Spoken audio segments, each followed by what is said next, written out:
Vamos lá. Hoje a gente vai falar de reabsorções dentárias e trauma.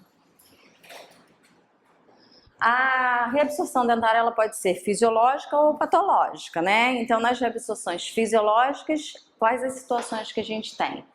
Nos dentes descidos, então eles são fisiologicamente reabsorvidos. As reabsorções patológicas é um processo patológico que pode ter uma causa inflamatória ou por substituição, tá?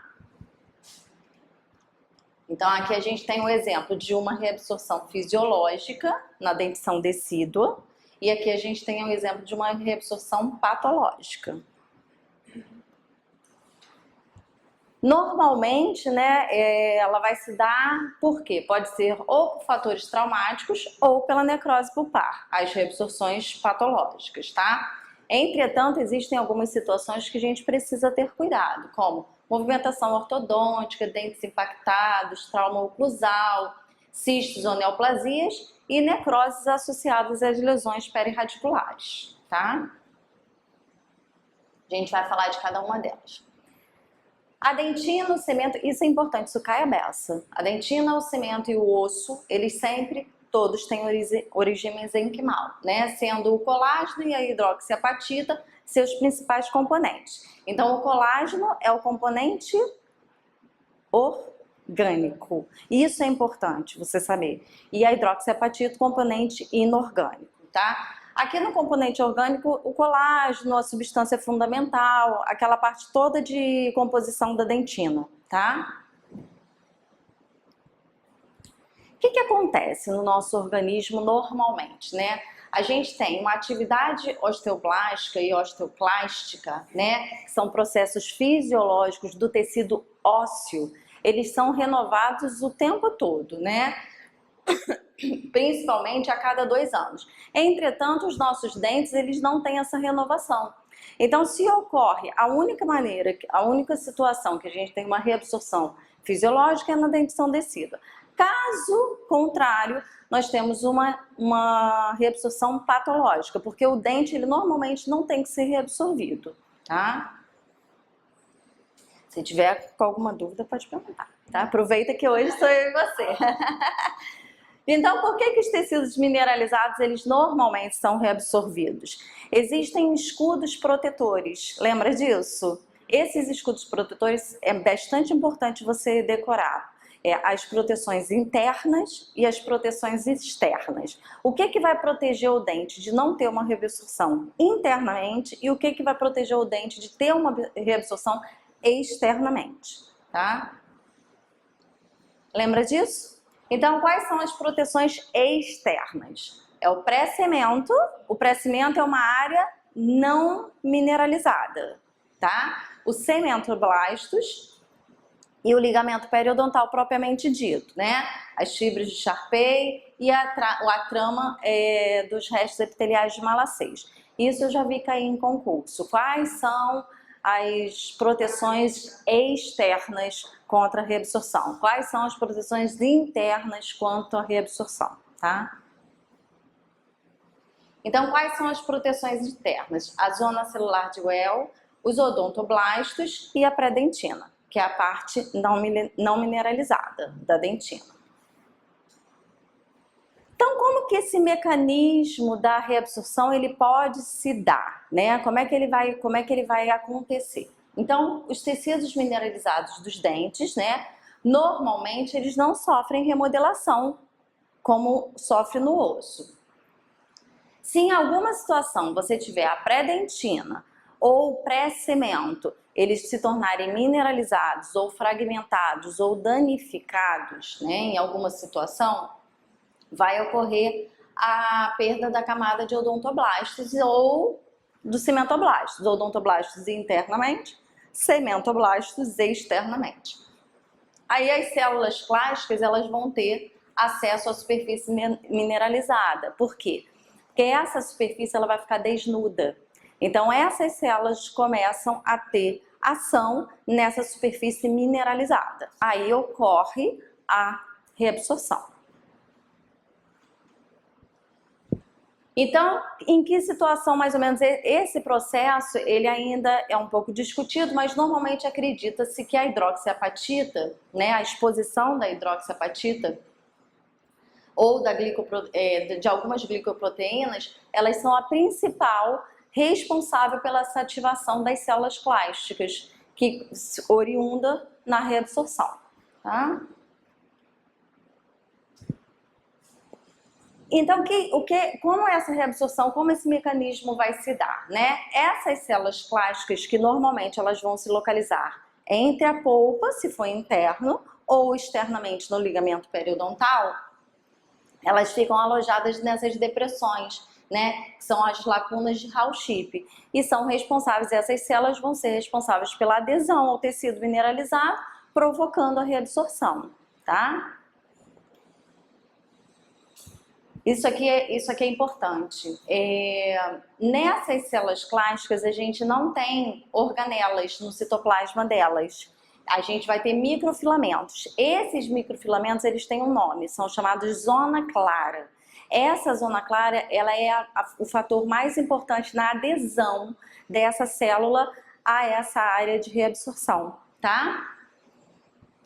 É importante para deixar o tecido... E essa reabsorção também é importante, essa parte, que também eu já vi caindo bastante, que essa reabsorção ela só ocorre em meio ácido. Então, na hora daquela manutenção toda daquela reabsorção, tem que prevalecer um meio ácido para haver a destruição tanto da matriz mineralizada, tanto da matriz orgânica quanto da matriz inorgânica, tá? Os principais ácidos envolvidos, né, nessa degradação são o ácido carbônico e as enzimas proteolíticas. Importante, o ácido carbônico ele é responsável pela destruição da matriz mineralizada e as enzimas proteolíticas pela destruição da porção orgânica, tá? Agora, propriamente dito, o que são as reabsorções e quais são as classificações das reabsorções dentárias. Então, a gente tem reabsorção externa, reabsorção interna e reabsorção interna e externa. Na reabsorção interna, a gente tem a destruição da parede externa do dente. Então, cemento e dentina. E na reabsorção interna, a gente tem a destruição, a reabsorção da parede interna. Então, camada de pré-dentina e dentina, odontoblastos e dentina. Na reabsorção interna e externa, a gente tem as duas, a reabsorção perfurante, comunicante. Olha, onde começou essa reabsorção, a gente não sabe. Normalmente, ela pode começar internamente e perfurar a parede para o lado externo, ou ela pode começar externamente e perfurar para o lado interno, tá? A primeira reabsorção externa é a mais clássica, né? Que é a reabsorção por substituição. A reabsorção por substituição, nós temos a substituição do cimento e da dentina por tecido ósseo. Em que situação que a gente vai ter a reabsorção por substituição? Quando você tem mais de 20% de ligamento periodontal destruído. Então, quando você tem um trauma muito grave e essa área desnuda, entra em contato direto com o cemento mineralizado entra em contato direto com o osso e as células plásticas começam a fazer a reabsorção. Que tipos de traumas a gente pode ter a reabsorção por substituição? Principalmente intrusão, avulsão e luxações graves, tá? Existem algumas situações também, traumatismos graves, né? Que a gente tem que prestar atenção. Em que situação que eu posso ter um diagnóstico diferencial se o dente está com uma anquilose e uma reabsorção por substituição? Normalmente ele fica em infraoclusão, então ele fica mais alto do que os demais dentes. A percussão, quando você faz a percussão com o cabo do espelho, ele tem um som metálico, né? Um som surdo metálico, tá? Qual o tratamento, né, da reabsorção por substituição? na verdade ela não pode ser revertida, infelizmente, né? Porque o tecido ósseo ele vai reabsorvendo, remodelando a vida toda. Ela é assintomática, normalmente não existe o envolvimento pulpar, e o tratamento endodôntico deve ser realizado, se você notar que o dente está tendo uma reabsorção por substituição, e fazer trocas periódicas de hidróxido de cálcio para tentar paralisar aquela situação, né? Desacelerar. Paralisar não vai paralisar, mas você desacelera a reabsorção por substituição. Em algumas situações, dependendo da idade do paciente, traumas muito graves, né? Avulsão, que ficou mais de 60 minutos fora do alvéolo, em meio seco, a gente sabe que o reimplante vai ser desfavorável, né? Vai haver anquilose, vai haver necrose, vai haver reabsorção por substituição, mas a gente faz esse reimplante para você ter o crescimento ósseo e depois é feita a remoção daquele dente e feito o implante, né? Importante também a ortodontia, nesses casos, ela é contraindicada. Então aqui, ó, nós temos um dente totalmente substituído por tecido ósseo. Tecido dentário totalmente substituído por tecido ósseo. Aqui mostrando o dente em infraoclusão, tá? Essa reabsorção externa é uma reabsorção por substituição. Então, voltando um pouquinho lá atrás, a reabsorção externa ela pode ser dividida em dois tipos. Reabsorção externa por substituição ou reabsorção externa inflamatória, tá? Aí agora a gente vai falar da reabsorção externa inflamatória. Ela pode ser transitória ou progressiva. Transitória, ela vai voltar à normalidade sem nenhum tratamento. A gente não precisa, o endodontista ou o cirurgião dentista não precisa intervir nessa situação. Ela é autolimitante, então ela cura sozinha, não precisa intervenção do endodontista.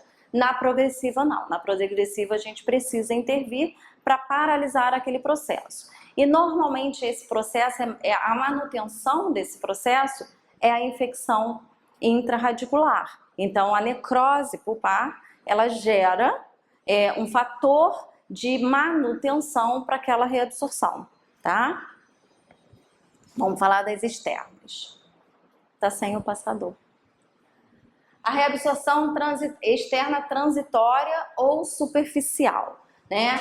Ela é caracterizada, ela é autolimitante, né? Prontamente, eu já adiantei um pouquinho, prontamente reparada, ocorrendo uma resposta a um traumatismo localizado. Então, os principais traumatismos que podem levar a uma reabsorção externa transitória são traumatismos de baixa intensidade. E quais são eles? Você lembra? Não, de traumatismo mesmo. Concussão e subluxação. Isso às vezes eles pedem. Então, são traumas de pequena intensidade que não tem mais do que 20% de destruição do ligamento periodontal e pode existir a reabsorção transitória, tá? Não precisa de intervenção nenhuma. Ela ocorre normalmente quando a área danificada da raiz é menor do que 20%, né? Esse processo inflamatório, ela é inflamatória, mas esse processo inflamatório ele não tem ligação com o tecido pulpar. Então a polpa ela está viva nessa situação. Aí o que vai acontecer? Como o trauma foi pequeno, as próprias células do ligamento periodontal elas são capazes de reparar aquele dano. E ele volta à normalidade sem nenhuma intervenção. Muitas vezes a gente nem enxerga que existiu uma reabsorção transitória, porque até radiograficamente é difícil da gente enxergar, tá? O fator inibidor da dentina é maior do que das células clásticas, né? A polpa não está envolvida nessa situação, tá?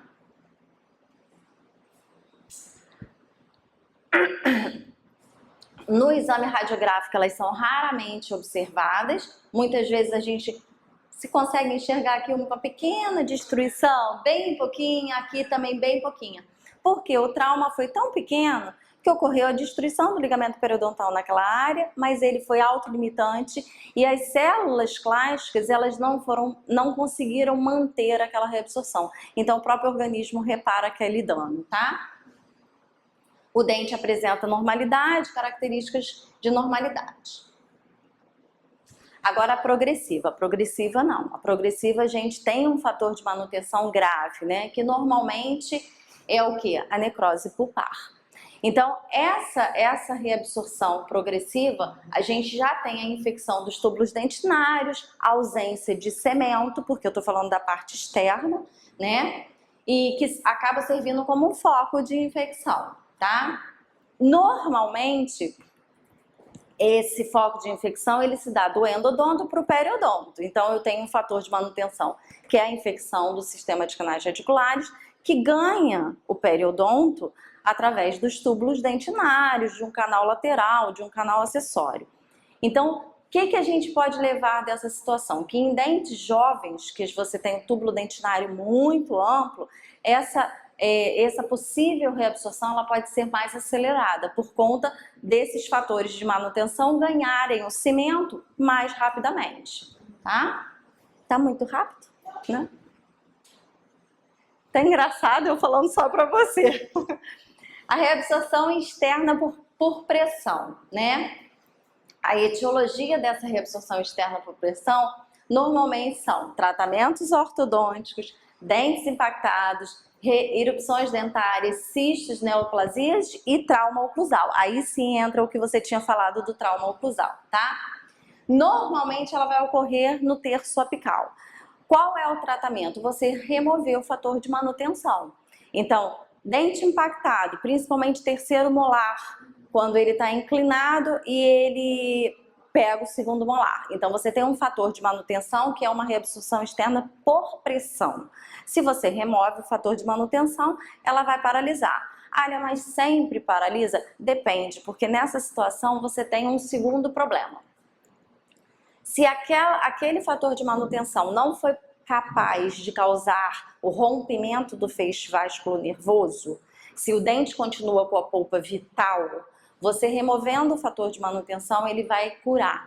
Mas se o dente possui um fator de manutenção, rompimento do feixe vasculo-nervoso e contaminação do sistema de canais radiculares, você tem que intervir com tratamento endodôntico, tá? Normalmente, se não houver comprometimento da polpa, você não precisa fazer o tratamento endodôntico, tá?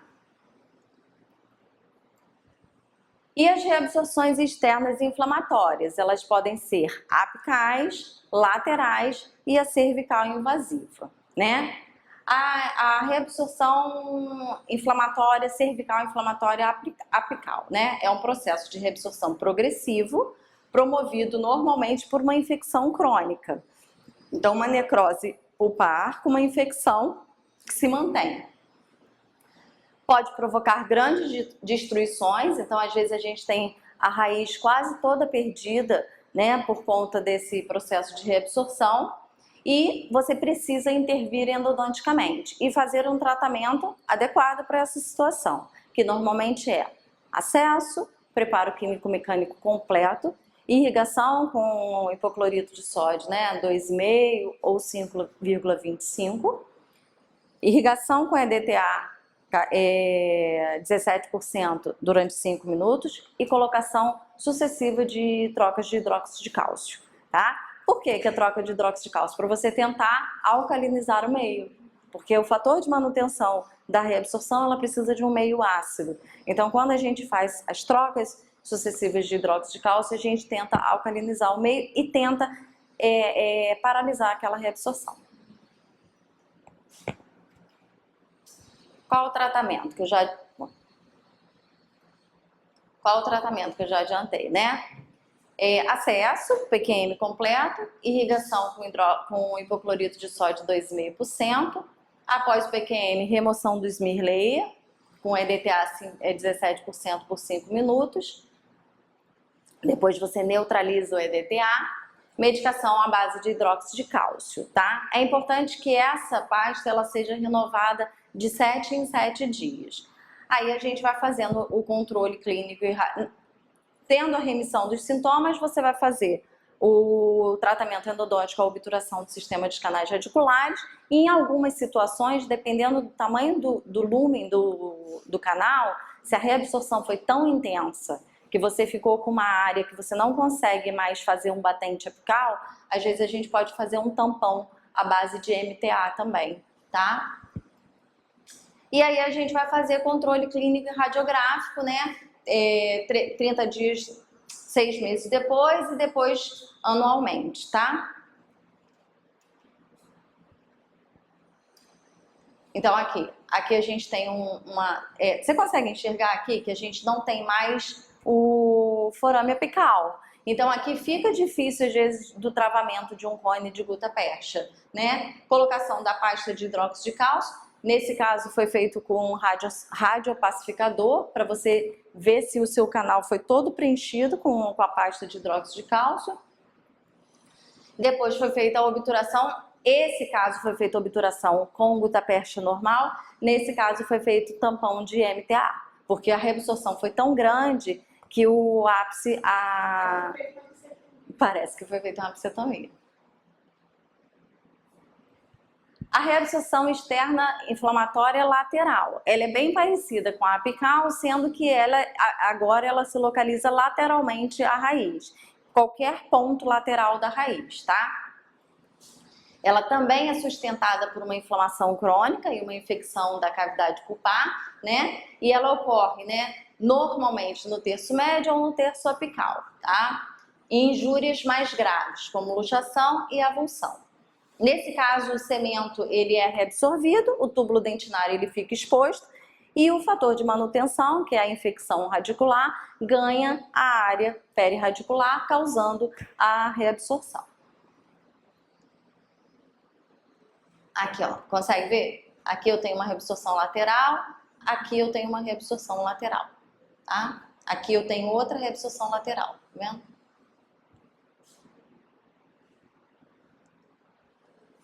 Qual é o tratamento? O mesmo da reabsorção inflamatória externa apical. Aqui a gente vai fazer o preparo químico-mecânico, medicação intracanal. Depois a gente faz o EDTA 17%, neutraliza com hipoclorito novamente, trocas de hidróxido de cálcio. Após as trocas de hidróxido de cálcio, havendo a remissão dos sintomas, a gente faz a obturação do sistema de canais radiculares, tá? Qual é o problema da reabsorção externa lateral? É ela causar uma perfuração do canal. Então, quando ela é comunicante, muitas vezes a gente tem que fazer um tratamento, um tampão com MTA, tá? E fazer a avaliação, né? 6 meses após, depois 18 meses, depois anualmente, tá? Ó, o fechamento da perfuração, ele é mais complexo, então muitas vezes a gente tem que fazer o tratamento com MTA, porque a gente não pode fazer simplesmente com cemento endodôntico e gutta-percha, tá? Por quê? Porque a apical, ela não perfura, mas a lateral, ela pode perfurar, entendeu? Aqui é bem pequenininha, tá vendo? Ela tinha uma reabsorção bem pequena aqui. Ó, aqui eu já tenho uma reabsorção perfurante. Então aqui eu tenho uma reabsorção que começou aqui no terço cervical e ganhou o canal radicular. Agora a reabsorção externa inflamatória, né, subepitelial ou cervical invasiva. Essa é bem problemática, né? É resultado de uma reação inflamatória no ligamento periodontal quando você tem esse gap entre o esmalte e o cimento. Então, normalmente isso ocorre em 10% dos dentes, que você tem o cimento e o esmalte, eles não se encontrando. Então, você tem um gap ali naquela área, tá? Normalmente pode ocorrer tanto em dentes vitais, porque ele não tem ligação com a polpa, que ela ocorre de fora para dentro. Muitas vezes ela é confundida com a reabsorção interna. Por quê? Porque quando ocorre a reabsorção externa invasiva, ela destrói aquele cemento, né, e aquela dentina, e ocorre a invaginação de um tecido de granulação naquela área. Dependendo do tempo que aquela reabsorção está ali, ela começa a destruir a dentina interna e começa a formar uma mancha rosa no dente. Aí o profissional que olha acha que é uma reabsorção interna, mas não é. É uma reabsorção externa invasiva. É um tecido de granulação do periodonto, tá? Ela pode ocorrer, né, está relacionada com acidentes traumáticos em dentes anquilosados e dentes que sofreram luxação, em movimentos ortodônticos e principalmente em clareamento não vital, tá? A mancha rosa, o tecido de granulação periodontal, é um fator bem marcante que você pode detectar essa reabsorção cervical externa. Não tem sintomatologia, o paciente não sente. Qual o tratamento? O tratamento ele vai consistir em você remover o tecido de granulação daquela área e reparar aquela área pela dentística, fazer uma restauração mesmo daquela área. Normalmente fica um defeito periodontal, porque dependendo do tamanho daquela reabsorção, você tem que fazer um aumento de coroa clínica para você ter acesso e uma restauração adequada, tá? Ok, até aqui?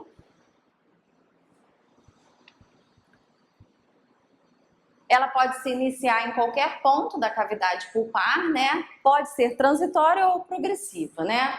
Vai resultar sempre de uma inflamação crônica pulpar através da formação de um tecido de granulação, né? Os fatores principais, o trauma, a infecção e às vezes até o super... Ai, desculpa, eu tava voltando... Tá.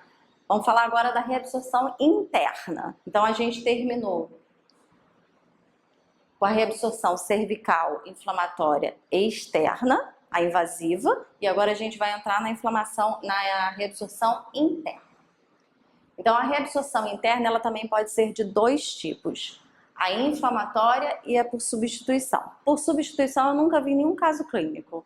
A gente tem a reabsorção interna por inflamatória e por substituição. Por substituição você tem a formação de uma metaplasia no interior da câmara pulpar e a calcificação da câmara pulpar. Clinicamente eu nunca vi esse caso. O que a gente mais vê é a reabsorção interna inflamatória, tá? Então como que ela vai se dar? Ela pode se iniciar em qualquer ponto da cavidade pulpar ou no canal radicular. Ela pode estar na câmara pulpar ou no canal radicular. Normalmente ela é resultado de uma inflamação crônica pulpar, né? Ocorre a proliferação, a formação de um tecido de granulação no interior da polpa. Então essa polpa ela começa a alterar a sua composição e ocorre a formação de um tecido de granulação no tecido pulpar. Normalmente ela está ligada a trauma, a infecção, né? E a superaquecimento durante um preparo cavitário. A polpa dá uma enlouquecida, não se sabe muito o que acontece, mas ela dá uma surtada e ela começa a formar esse tecido de granulação e destruir as paredes de dentina. Ela normalmente é assintomática, então a gente pode ser detectada através de um exame radiográfico de rotina, um achado radiográfico, ou quando você já tem uma destruição muito grande da dentina, que você começa a ter uma mancha rosa. Aqui é que a gente pode confundir com a cervical invasiva, tá? Depende, claro, vai depender da vitalidade pulpar. Então, toda vez que a gente tem uma reabsorção interna, eu preciso ter polpa vital. Isso é importante.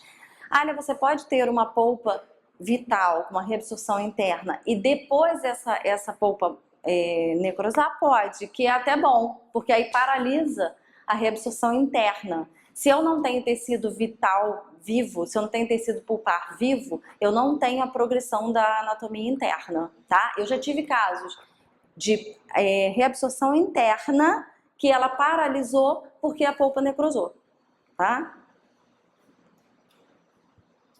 Então, olha só, aqui a gente tem a característica da reabsorção interna. Então, qual é a principal característica da reabsorção interna? Ela modifica, isso cai em concurso, ela modifica a anatomia do canal radicular. Então, o canal radicular, ele forma como se fosse um balão dentro do canal radicular. E muito importante, essas áreas aqui, elas são difíceis de limpar, porque a gente não consegue tocar o instrumento. Então, alguns livros, eles preconizam você pré-curvar um instrumento e tentar raspar aquelas paredes para tirar esse tecido de granulação, porque se ficar algum tecido de granulação, ele pode ser um mantenedor daquela possível reabsorção interna. Uso de soluções químicas com agitação ultrassônica também é importante para você limpar toda aquela área. E durante a obturação, fazer uma obturação termoplastificada para você vedar aquela área ali, tá? Qual é o tratamento? A reabsorção interna, ela pode ser perfurante ou não perfurante. Não perfurante é quando você não tem a comunicação da cavidade pulpar interna com a cavidade externa. Perfurante é quando você já tem essa comunicação. O tratamento da não perfurante. O tratamento endodôntico deve ser feito imediatamente para paralisar a reabsorção, que cessa com a remoção da polpa. Então, a gente tira o tecido pulpar, interrompe o processo de reabsorção interna, né? Aplicação de hidróxido de cálcio, principalmente com radiopacificador, para você mapear, ver se você conseguiu internamente preencher toda aquela área ali, né? E fazer uma obturação termoplastificada. Já se você tem uma comunicação perfurante da anatomia interna, você vai fazer trocas sucessivas de hidróxido de cálcio e muitas vezes fazer o tratamento com MTA também, tá? O vedamento com MTA também. Então, olha, aqui nós temos uma reabsorção interna perfurante. Então, aqui já houve a perfuração para a área que bifurca. Foi feito o tratamento e foi feito o vedamento com MTA. Nessa aqui a gente não tem a perfuração. Então, uma coisa muito importante da reabsorção interna é ela transforma a anatomia interna do sistema de canais radiculares. Aquele sistema ele não tem mais o formato cônico progressivo e forma como se fosse um balão ali dentro, tá? Então, qual é o diagnóstico diferencial radiográfico de uma anatomia, de uma reabsorção interna para uma reabsorção externa? Você sabe? Não? A luz do canal. Aqui na reabsorção interna, eu não tenho a manutenção da anatomia interna. Eu tenho a modificação da anatomia interna. E na reabsorção externa, eu consigo ver a luz do canal está sobreposta, porque ela está na parede, ou na parede vestibular, ou na parede lingual, ou na mesial, ou na distal, tá? Então, aqui é a reabsorção interna e aqui é a reabsorção externa, tá? E a reabsorção interna substitutiva que eu já tinha adiantado para você, que na verdade você tem a substituição do tecido pulpar por um tecido metaplásico e a calcificação desse conduto, tá? Clinicamente eu nunca peguei um caso de reabsorção interna substitutiva. O tratamento aqui é irrigação com hipoclorito de acesso, preparo químico-mecânico, né? Você entrar com instrumentos dobrados para você tentar tirar aquele tecido, né, calcificado. Muitas vezes a gente precisa de brocas, aquela broca de Miller, bem pequenininha, aquela esférica bem pequenininha para você conseguir acesso à região radicular e fazer trocas de hidróxido de cálcio, às vezes até trocas de pasta LC, tá? Então vamos para as questões. Então vamos lá. Então, em relação à reabsorção por substituição, que ocorre após a anquilose dentoalveolar, é correto afirmar que a extensão da reabsorção por substituição está diretamente ligada à necrose pulpar, à infecção pulpar, ao dano ao cimento radicular, ou A e B estão corretas? O que você acha?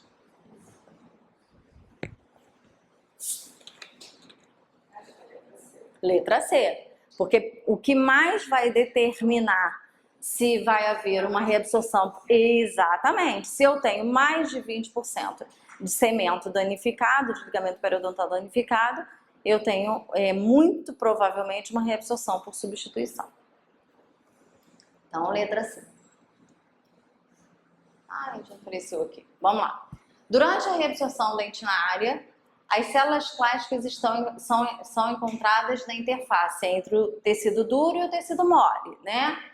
A parte dessa célula que está envolvida na adesão do tecido a ser reabsorvido é zona clara, tá? Vai ser responsável pela adesão dessa célula à área de reabsorção, tá? No processo de reabsorção dentinária, as células clásticas têm a seguinte atuação. A matriz orgânica sofre dissolução pelo ácido lático, enquanto a matriz inorgânica, sofre dissolução pelo ácido lático, enquanto a matriz orgânica não é afetada? Não, todas duas são afetadas. A porção orgânica sofre dissolução pela ação dos ácidos? Não.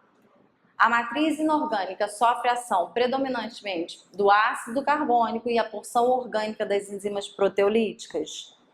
Sim, né? Lembra disso? Eu preciso de um meio ácido para manutenção da reabsorção. A matriz inorgânica, ela normalmente é a dissolução dos ácidos, pelos ácidos, principalmente pelo ácido carbônico, hidroxiapatita, e a porção orgânica pelas enzimas proteolíticas. As matrizes orgânicas e inorgânicas não sofrem a ação do ácido carbônico? Não, tá errado. Tá? Isso cai, tá?